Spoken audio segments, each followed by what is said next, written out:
2013. We made it. There are a lot of people who helped us get to this day, and I'd like to begin my speech with all the thank yous. First of all, thank you to all of our loved ones, our friends, and our families. We literally could not have made it through these 2 years without you. I'm going to let you in on a little secret. Over the last 2 years, I can guarantee that every OT graduate in this room has used you as a practice client. We have secretly examined your shoes for abnormal gait patterns, screened you for cognitive impairments, assessed and adjusted your workstations, all while using techniques that were not quite honed and probably without obtaining proper consent. But, thanks to you, we have all learned to improve our competency in these technical skills and our ethical practice. You've pushed us, encouraged us, and loved us, and for that, we really wouldn't be here without you. Thank you very much. I'd like to thank another group of people we love, just love that's different from our friends and family. To the 9th floor office team, you are the only consistent faces we saw over the last 2 years. While a different professor came in and out of each course, you were there term after term with a smile on your face, ready to give some sound financial advice, chocolate when we looked stressed, and a stapler 2 minutes before papers were due.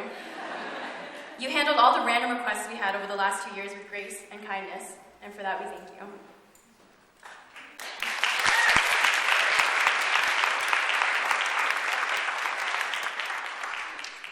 Next, I would like to thank all of our professors, preceptors, and other teaching clinicians for giving us their time, energy, and expertise.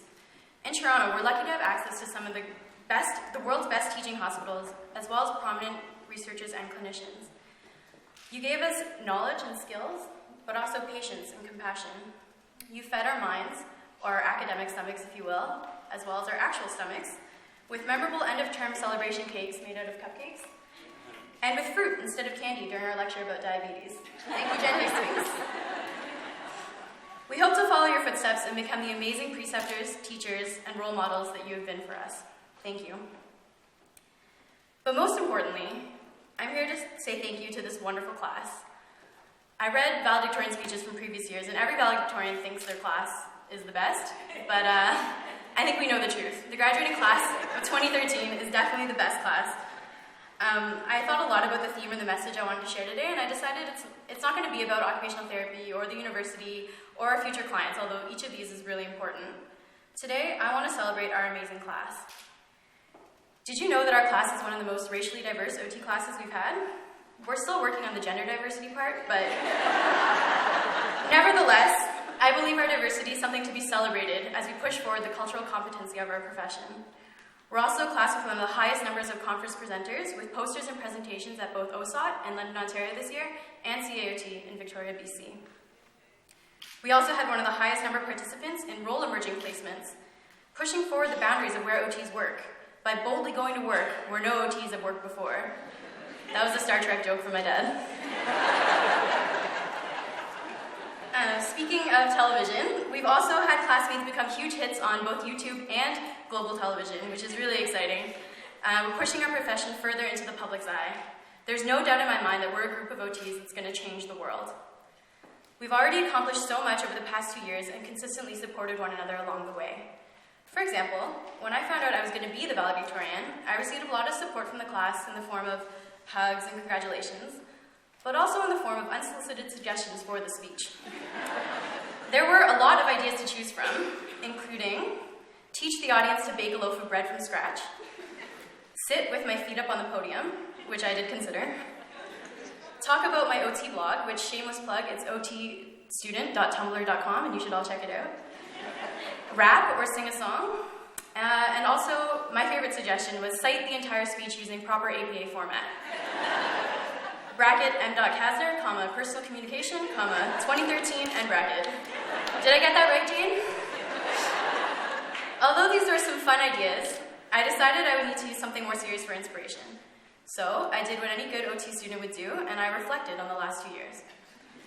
Then I did what any good grad student would do, and I went back through my notes to see if I had written something that I could use for the speech. As it turns out, after the first month of school, my mentor had asked us to write down what we expected from this program, and we put our thoughts into a time capsule. We opened these just prior to graduation. Do you remember what your first day of OT school was like? Your first month? Take a moment to think about it now. What did you expect from the program back then? I wrote down 3 things that I expected from the program, and I'm going to talk a little bit about how this program met each one of these expectations. First of all, I wrote that I expected to have a degree at the end of this program. Well done. I did it, you did it, we all did it. We have our Masters of Science in Occupational Therapy. Good. So the second thing I wrote down was a career direction. The proof of career direction is not as obvious as a diploma. So, as evidence-based practitioners, let's carefully examine the evidence of this career direction. Our class has 3 PhD candidates, several world-class travelers, occupational therapists working in British Columbia, Alberta, Northern Ontario, Quebec, and Toronto, and on top of all that, wives and moms.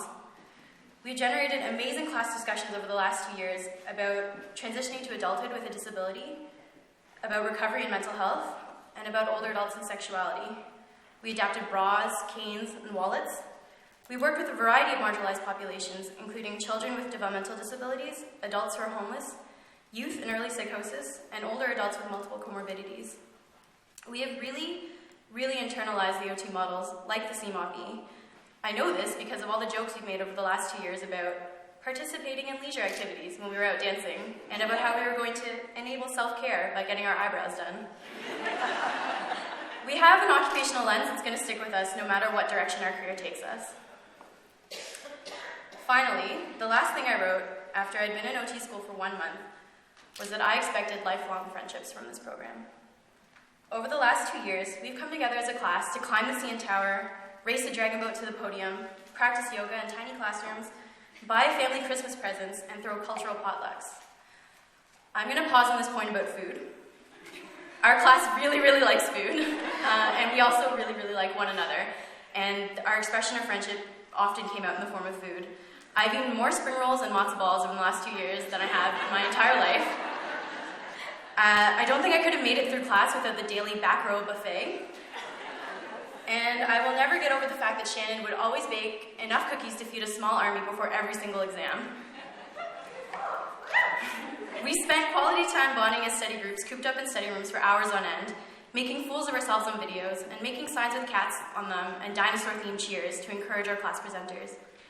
I could go on forever about the proof of the lifelong friendships we've built. I remember a professor once commented on how cute it was that we all got up to talk to one another during class breaks. It didn't matter that we saw each other every day for between 3 to 8 hours each day. We still had to use that 10-minute break to talk to one another. A lot of us admitted to some degree of separation anxiety when we finished school. To be honest, we've probably become a little bit too attached and dependent on one another. However, I want to take this time to remind everyone what we learned in school about the concept of independence. That walking with a walker is just as independent as walking without a gait aid. That people who are dependent on others for self-care shouldn't be made to feel badly for it, because no one in this world is completely dependent. Most of you here in this room didn't make the shirt you're wearing or build the car that you took to get here. It's just that we've normalized our dependence in these areas. So, if we really believe that our clients can define their own independence, let's define it for ourselves too. Is it so bad to admit that as budding clinicians, we need the support of our classmates and mentors? I, for one, am excited to continue using the Facebook group to share inspiring stories and informations, and to continue posting resources to our Dropbox as well. I hope Shannon will continue to bake me cookies when I'm stressed, but I realize that's pushing it. So I got exactly what I expected from my experience as an student occupational therapist at the University of Toronto. A degree, a career direction, and lifelong friendships. I hope you did too.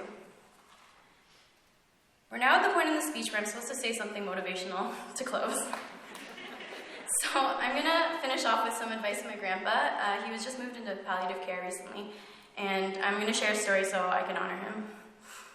Much like our graduating class, my grandpa is the best. He uses a wheelchair, and when I told him that I was learning how to fit wheelchairs, he was really excited for me. He said I had a really good job because lots of people these days are getting old and are going to need wheelchairs. I, being the keen advocacy-minded OT that I am, told him that lots of people of all ages use wheelchairs. He paused before asking, okay, so when are you going to open a wheelchair factory? My advice to you from my grandpa is not to open a wheelchair factory, although given the current job market and my grandfather's keen market analysis, it's probably not a bad idea. No, my advice is to dream big, because my grandpa always dreamed bigger for me than I did for myself. All it takes to change the world is a dream, and people to work together towards that dream. Cultural anthropologist Margaret Mead is quoted as saying, "Never doubt that a small group of thoughtful, committed citizens can change the world. Indeed, it is the only thing that ever has.